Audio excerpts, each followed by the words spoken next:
नमस्कार. ठरलं तर मग या मालिकेच्या आजच्या भागामध्ये मी तुम्हा सर्वांचे अगदी मनपूर्वक स्वागत करते. आजच्या भागामध्ये आपल्याला पाहायला मिळतं डॉक्टर अर्जुनला म्हणतात, ॲडव्होकेट अर्जुन सुभेदार, तुम्ही काळजीच करू नका. यावेळी रिपोर्ट अगदी व्यवस्थितच येतील. कोणताही फेरफार होणार नाही. कारण यावेळी रिपोर्ट काढत असताना मी स्वतः जातीने लक्ष घालणार आहे.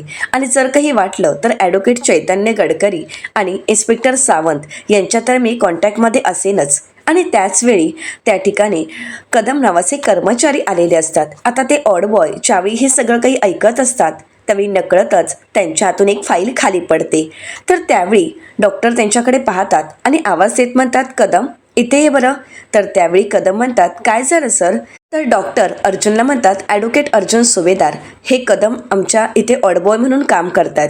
या अगोदर आपल्याकडे जी टेस्ट झाली होती त्यांच्यावर यांनीच लक्ष ठेवला होता आणि यापुढे सुद्धा हेच लक्ष ठेवतील. कदम, ॲडव्होकेट अर्जुन सुभेदार यांना एक टेस्ट करायची आहे आणि त्यासाठी तुला त्यावर जातीने लक्ष द्यायचं आहे. कोणत्याही गोष्टीत बदल व्हायला नको किंवा कोणतीही गोष्ट चुकायला नको.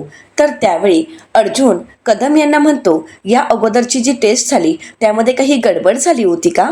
आता मात्र कदम घाबरतात आणि म्हणू लागतात, गडबड नाही, कोणतीच गडबड नाही झाली असं म्हणत ते पुन्हा पुन्हा घाबरत तेच वाक्य बोलत असतात. अर्जुन त्यांना पाहतो, त्यांचं निरीक्षण करतो आणि म्हणतो, मला एक सांगा, तुम्ही एवढे घाबरलेले का आहात? तर त्यावेळी ते घाबरतच म्हणतात, घाबरलोय? नाही, मगाशी एक नातेवाईक आले होते आणि ते आम्हाला धमकी देऊन गेले आहेत. तर त्यावेळी डॉक्टर अर्जुनला म्हणतात, अलीकडे असंच होतं.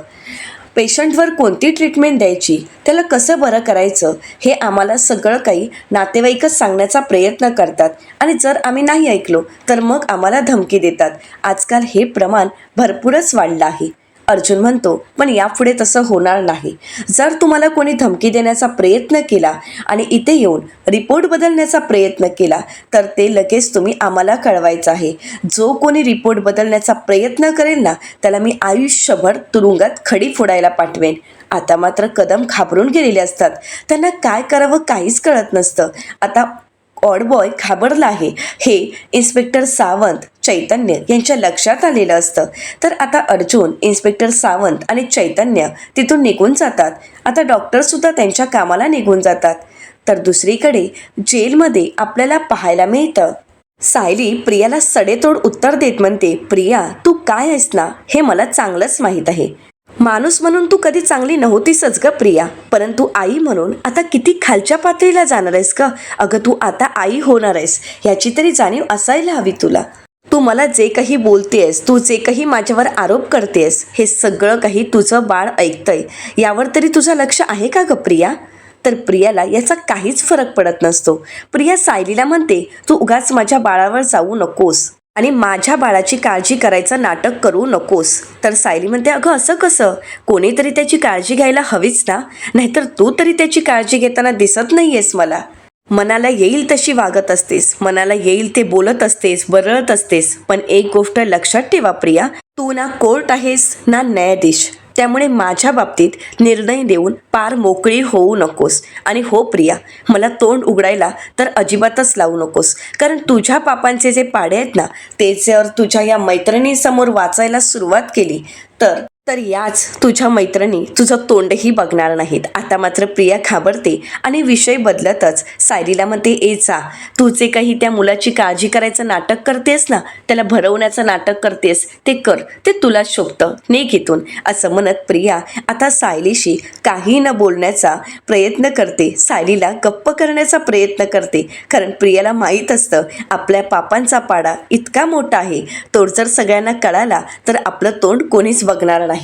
तर त्यातील एक वयस्कर कैदी प्रियासमोर येतात आणि प्रियाला म्हणतात, नाही प्रिया, अगं सायली नाटक नाही करत आहे. आणि ती नाटक का करेल? काही वेळापूर्वी सायलीला एक लहान मुलगी भेटायला आली होती. सायली नाही म्हणून त्या लहान मुलीने ताप घेतला आहे. आणि ती ज्यावेळी आली ना त्यावेळी सायली ज्या मायेने तिच्यासोबत वागत होती त्या दोघींकडे पाहून माय लेकींचंच प्रेम वाटत होतं. आणि म्हणूनच मी म्हणते सायली नाटक करत नाहीये. आता मात्र प्रिया चिडते आणि म्हणू लागते, तोंड दिलंय देवाने म्हणून बोलायलाच हवं असं काही नाही आहे. ताट वाढलंय ना, मग जा आणि गप्प गीळ, मी तुझ्याकडे नंतर बघते असं म्हणत आता प्रिया तिच्यावर सुद्धा खूप चिडलेली असते. तर त्यानंतर आशाताई प्रियाला म्हणतात, ए जा आता तू सुद्धा गप्प बसायचं आणि जेवायचं. तर इकडे पाहायला मिळतं की सीमाताई प्रियाला खुणावूनच तुझ्यासाठी फोन आलाय असं सांगतात आणि त्यावेळी प्रिया सगळ्यांची नजर चुकवत फोनवर बोलण्यासाठी तिथून निघून जाते. इथे सायली त्या छोट्या मुलाला भरवत असते, त्यामुळे प्रियाची काय कारस्थानं सुरू आहेत सायलीलाही माहीत नसतं. तर दुसरीकडे पाहायला मिळतं प्रियाला आता सचिनचा फोन आलेला असतो. प्रिया म्हणते, काय? अरे मग तो अर्जुन नक्की कुठे गेलाय? सचिन म्हणतो, माहीत नाही. राकेशने ऑफिसमध्ये कॉल केला होता तेव्हा कळालंय की अर्जुन ऑफिसमध्ये येणार नाही आणि आज खरं तर तो ऑफिसमध्ये नाहीच आहे. तर प्रिया म्हणते, पण तो कुठे आहे हे तुम्हाला माहीत नाही आहे का? सचिन म्हणतो, काहीच कळत नाही आहे की नक्की अर्जुन कुठे गेला आहे. पण तो ऑफिसला गेला नाही याचा अर्थ नक्कीच कुठल्या तरी महत्त्वाच्या कामासाठी गेला असेल आणि ते आपल्यासाठी खूप डेंजर आहे प्रिया. आता प्रिया सुद्धा घाबरून गेलेली असते. प्रिया सचिनला म्हणते, अरे पण तुम्हाला त्याच्यावर लक्ष ठेवता येत नाही का? तुम्हाला माहीत आहे ना कुठल्याही क्षणी तो काहीही करू शकतो. तर राकेश म्हणतो, आता आम्ही त्याच्या मागावर जाणारच आहोत. तर प्रिया म्हणते, तुमचं म्हणजे ना वराती मागून घोडा, तुम्हाला कळतंय का? तर सचिन म्हणतो, काळजी करू नकोस, आमची काही माणसं त्याच्यावर आहेतच लक्ष ठेवायला, त्यामुळे अजिबात काळजी करू नकोस, असं काहीही होणार नाही. तर आता प्रिया अर्जुन आणि चैतन्य या दोघांवरही लक्ष ठेवायला सांगते आणि राकेशला म्हणते, राकेश अर्जुनचं ते शेपूट आहे ना चैतन्य, त्याच्यावर सुद्धा लक्ष ठेव, म्हणजे आपल्याला कळेल की त्यांचं नक्की काय सुरू आहे.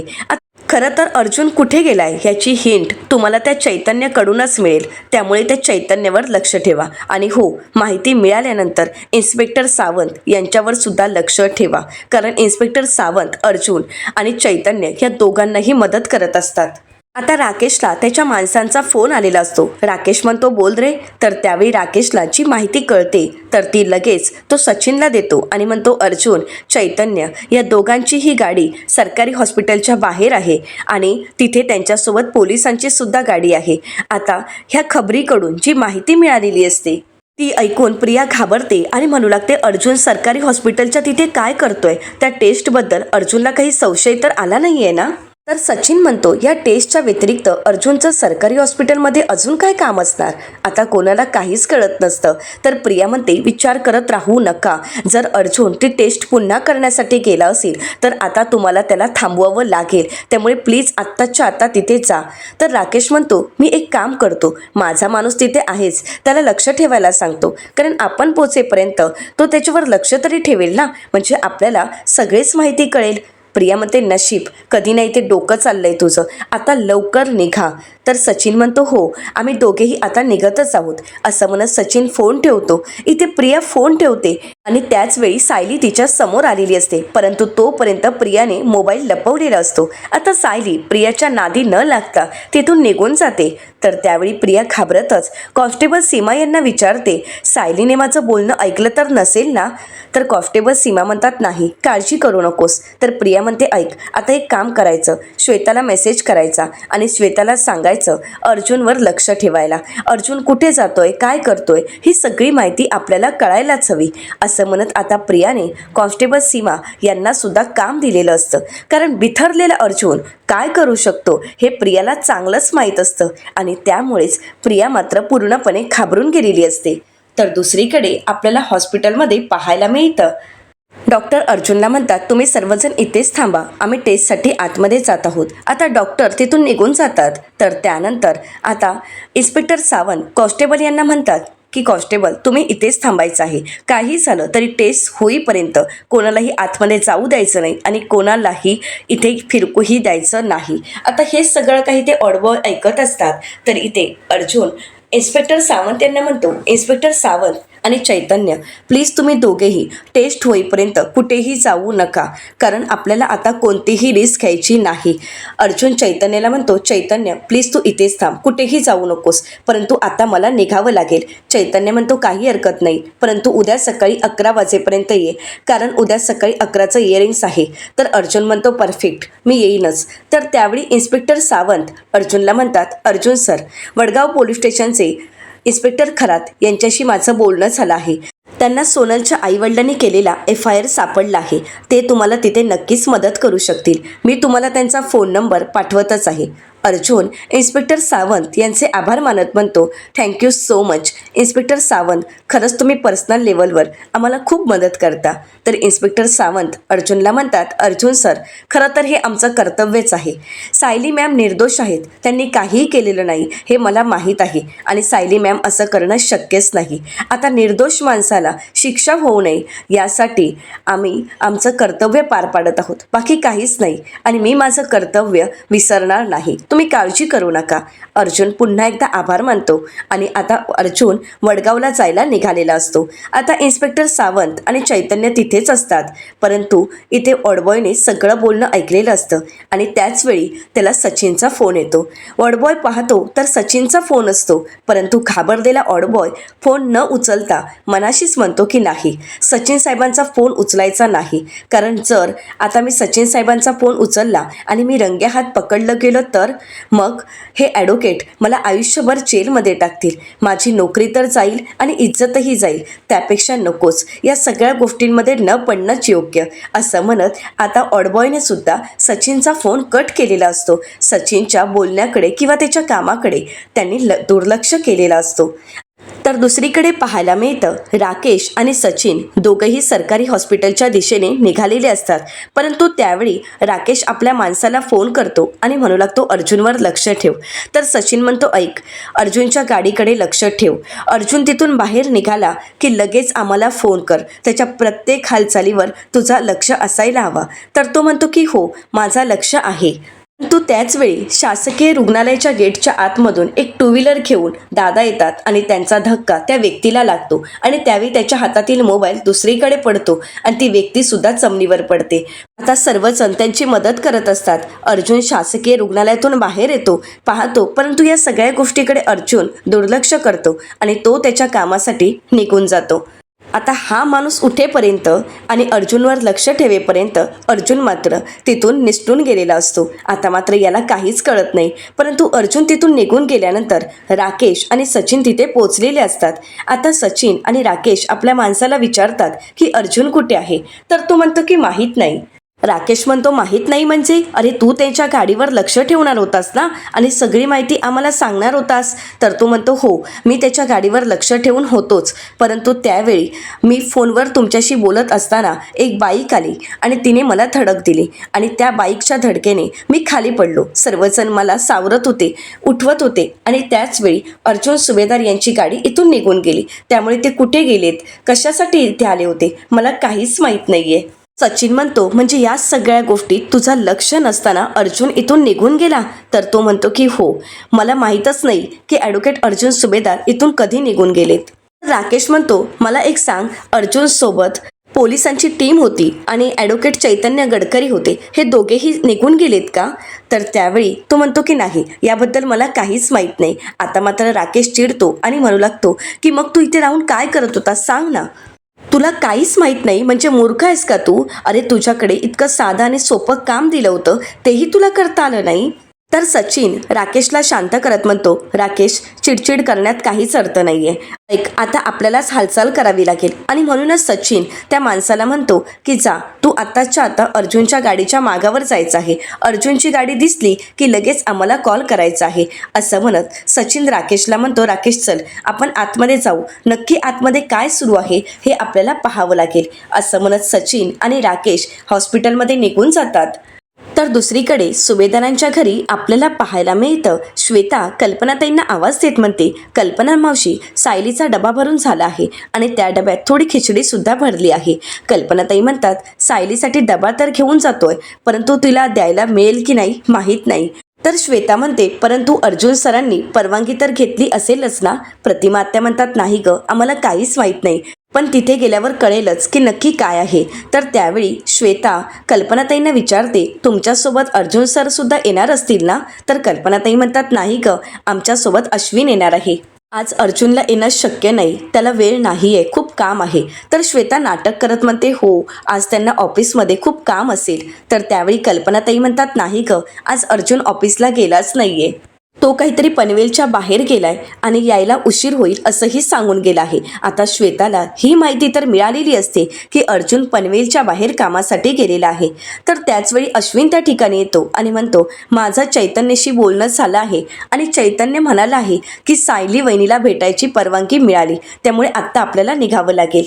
तर कल्पनाताई म्हणतात, हो डबा तर तयार आहे. असं म्हणत कल्पनाताई आता गोलूला श्वेताकडे देतात आणि आता सायलीला भेटण्यासाठी कल्पनाताई, प्रतिमा आत्या आणि अश्विन निघालेले असतात. तर इकडे लगेच श्वेता सचिनला फोन करायला घेते, परंतु सचिन काही फोन उचलत नसतो. श्वेता म्हणते, हा सचिन पण ना आता फोनही उचलत नाहीये. परंतु त्याच वेळी अस्मिता येते. आता अस्मिता येताच श्वेताला काही सचिनला फोन करता येत नाही. अस्मिता आपल्या बाळाला घेते आणि श्वेताला विचारते, श्वेता गोलूने काही खाल्लंय ना, तो जास्त रडला तर नाही ना? श्वेता म्हणते, नाही, त्याने खाल्लेला आहे आणि मस्त खेळतही होता, नका एवढी काळजी करू. तर त्यावेळी आता श्वेताला सचिनचा फोन येत असतो. तर अस्मिता श्वेताला म्हणते, श्वेता अगं काय झालंय, तुझा फोन आलाय ना, मग उचल. अगं श्वेता उचल फोन. तर नाटकी श्वेता अस्मिताला म्हणते, नाही नको, गोलू आहे ना इथे, उगाच त्याला त्रास व्हायला नको. तर अस्मिता म्हणते, हो ना, माझ्या लक्षातच आलं नाही. खरं सांगू का, ह्या सगळ्या गोष्टींमुळे लहान मुलांवर लगेच परिणाम होतात, त्यांना या सगळ्या गोष्टींचा त्रास देखील होतो. परंतु कधीकधी ही गोष्ट माझ्या लक्षातच राहत नाही. पण थँक्यू श्वेता, तू एवढी अगदी मनापासून काळजी घेतेस, सगळ्या गोष्टी बारकाईने पाहतेस.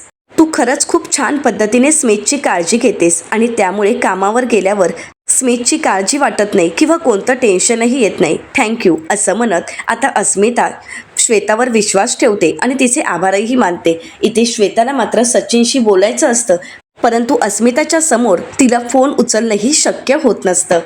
तर दुसरीकडे शासकीय रुग्णालयात चैतन्य आणि इन्स्पेक्टर सावंत यांची टीम अजूनही तिथेच असते.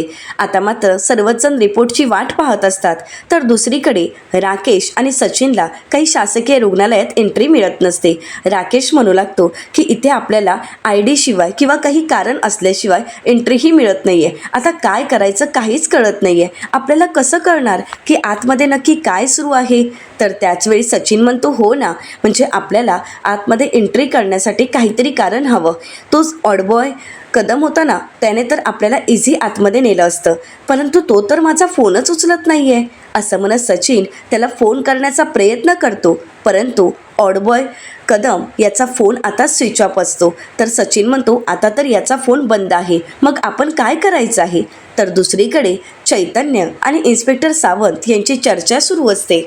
चैतन्य आणि इन्स्पेक्टर सावंत रिपोर्टची वाट पाहत असतात. तर दुसरीकडे सचिनने पाठवलेला अर्जुनच्या मागावरचा माणूस तो पुन्हा एकदा मागे आलेला असतो. सचिन त्याला विचारतो, अर्जुन सापडला का? परंतु त्याने नकार घंटा लावत सांगितलेलं असतं की नाही, अर्जुन सरांची गाडी कुठेच मला सापडली नाही. गाडी घेऊन मी गेटच्या दोन्ही साईडला पाहिलं, परंतु अर्जुन सुभेदार नक्की कुठे पळालाय हे काहीच माहीत नाही. राकेश त्याच्यावर चिडतो आणि म्हणू लागतो, हेच मी तुला सांगत होतो, जर त्याच्या गाडीवर लक्ष ठेवलं असतास, तो कुठे जातोय हे जर पाहिलं असतं ना, तर आता कळालं असतं की नक्की तो अर्जुन कुठे गेला आहे. पण नाही, तुझ्याकडे तितका वेळच नाही ना, तुला स्वतःच्याच कामाव्यतिरिक्त दुसरा कुठे वेळच मिळत नाहीये. तर आता राकेशला सचिन शांत करतो आणि म्हणू लागतो, राकेश प्लीज शांत हो, उगाच चिडचिड करू नकोस. तू आता एक काम कर, तू आत जा आणि आतमध्ये गेल्यावर पोलीस तुझी झडती घेतीलच, परंतु त्यांना जी झडती घ्यायची आहे ती घेऊ देत. परंतु आतमध्ये गेल्यानंतर भरत कदम नावाचा ऑडबॉय आहे, तो आपला माणूस आहे, हा बघ, हा त्याचा फोटो. असं म्हणत सचिन आता त्या माणसाला कदम ऑडबॉय यांचा फोटो दाखवतो आणि आपल्याला तो मदत करेल, त्यामुळे तू आतमध्ये जाऊन नक्की काय घडतंय हे सगळं काही आम्हाला सांगायचं आहे. असं म्हणत आता त्या माणसाला हॉस्पिटलमध्ये पाठवून देतो. तर दुसरीकडे जेलमध्ये आपल्याला पाहायला मिळतं आता प्रिया फोनची वाट पाहत असते, परंतु अजूनपर्यंत प्रियाला कोणाचाच फोन आलेला नसतो. त्यामुळे अर्जुन नक्की कुठे गेलाय हे प्रियालाही कळत नसतं. तर दुसरीकडे सायलीला अर्जुनची काळजी वाटत असते. सायली देवी आईला हात जोडते आणि प्रार्थना करत म्हणते, देवी आई तुझं लक्ष असू देत, यांना यांच्या कामात यश मिळू देत, सोनलबद्दलची यांना माहिती मिळू देत आणि माझी लवकरात लवकर इथून सुटका होऊ देत.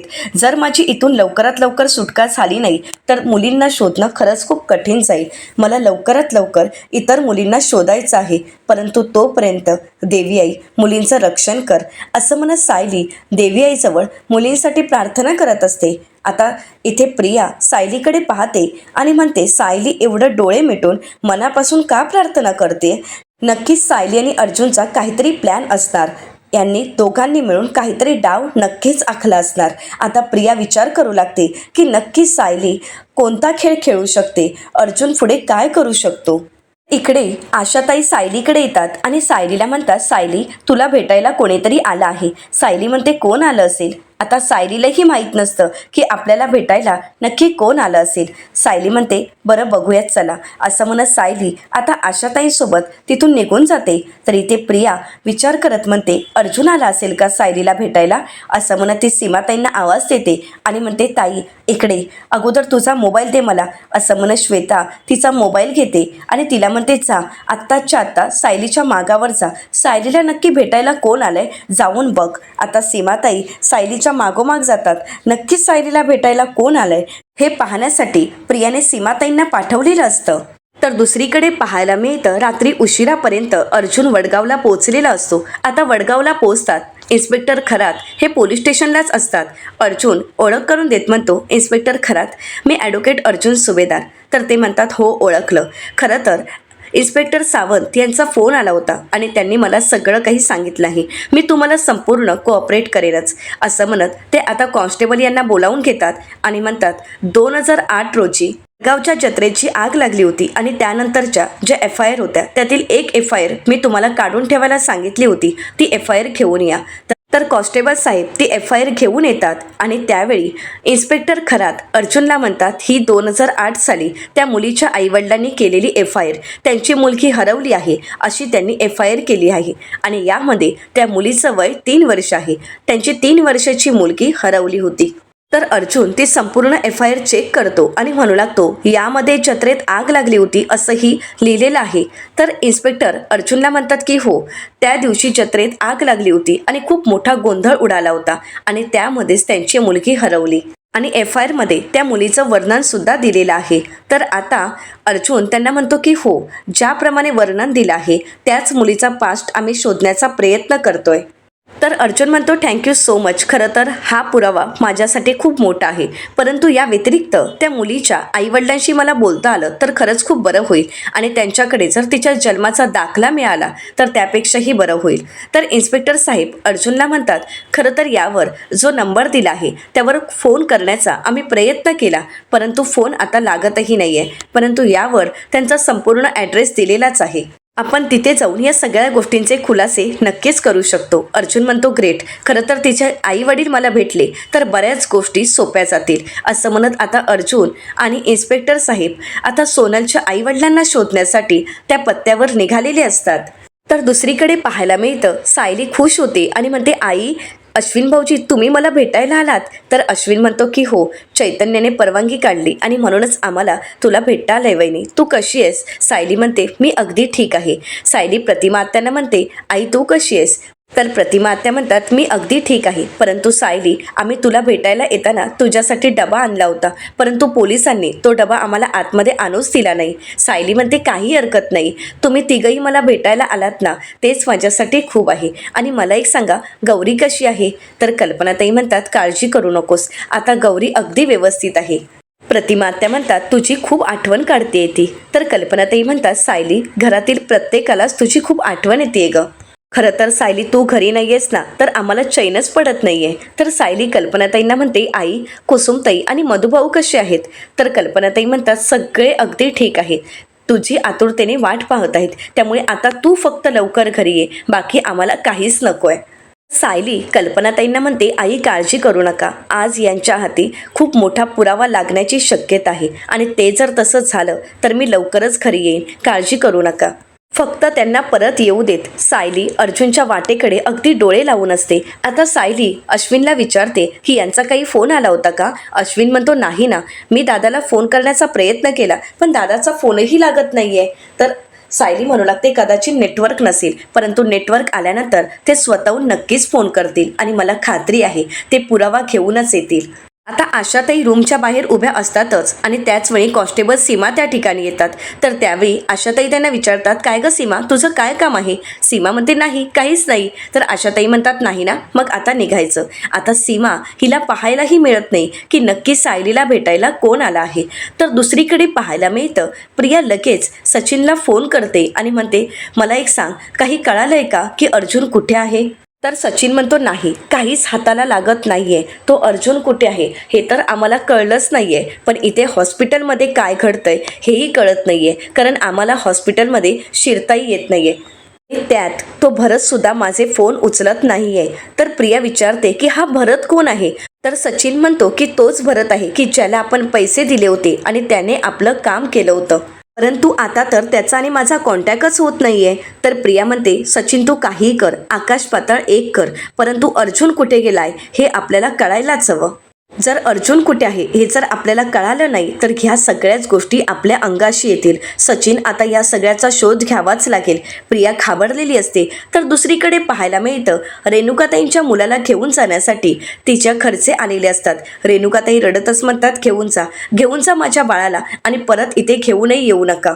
आता हे दृश्य ज्यावेळी सायली पाहते त्यावेळी सायलीला खूप वाईट वाटतं. सायली आशाताईंना म्हणते, ताई हे सगळं काही बाळासाठी आणि आईसाठी किती त्रासदायक असेल ना? तर आशाताई म्हणतात, हो, हा प्रसंग कोणत्याच आईवर यायला नको. तर आता इथे रेणुकाताई खूप रडत असतात आणि आपल्या नातेवाईकांना म्हणतात, हे सगळं काही तुम्ही मुद्दामहून करताय ना, मला त्रास देण्यासाठी करताय ना? तर त्या बाळाचे वडील रेणुकाला म्हणतात, अगं खरं तर कायद्याने याला तुझ्याकडे राहायची परवानगी मिळाली होती, पण हा तुलाच नकोय, तर आम्ही तरी काय करणार? तर रेणुका म्हणते, मी कधी म्हणाले की हा मला नकोय म्हणून?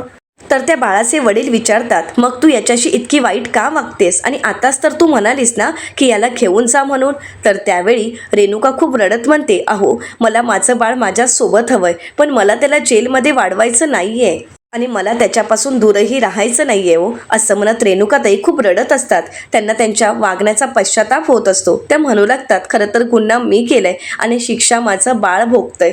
परंतु आता त्या रेणुकाताईंचं बोलणं न ऐकून घेता बाळाचे आजी आजोबा आणि वडील बाळाला तिथून घेऊन जातात. इथे मात्र रेणुकाताई खूप रडत असतात आणि त्यांची ती अवस्था पाहून सायलीलाही खूप वाईट वाटतं.